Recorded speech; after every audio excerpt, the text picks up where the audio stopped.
So when's the right time to give a seller a lowball offer? Answer? Pretty much never. There's so many things to consider when you're negotiating, and the easiest way to make a seller mad is to think that their house is worth 20, 30, 40 grand less than they have it listed for. You definitely want to get the lowest price possible.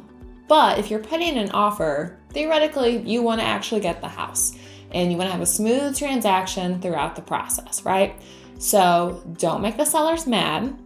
Listen to your agent on what an appropriate low offer is. The other thing to consider is market time. Has the house been listed for 1 day or 100 days? That makes a difference. Are there 5 of these houses sitting all right next to each other and you have your pick? Or is this the only one you've seen in 6 months that has come up on the market and you need to be more aggressive with it? Now, sometimes the houses really just aren't worth what they're listed for. And you could honestly look at the comps and say, I have no idea where you got this from. And then you know that your offer is going to be really low. And sometimes that happens. But for the most part, you're going to trust your realtor that they're able to comp out the house and give you an appropriate idea of what the house is worth. And I will never tell you a house is worth X amount of dollars. It is always worth a range.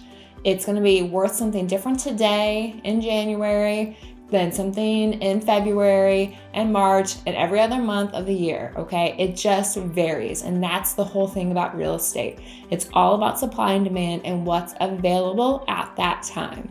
So do yourself a favor. If you really want the house, don't lowball them. And people's definitions of lowball is different, and it's all going to depend on the house and what price range you're in.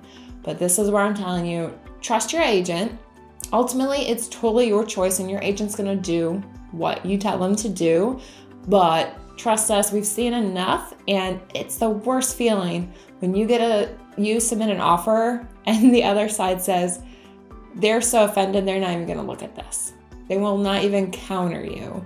And that is a really not good feeling to have to go back and tell you, the buyer, that your offer is not even being looked at and you feel like you passed up the perfect house for you.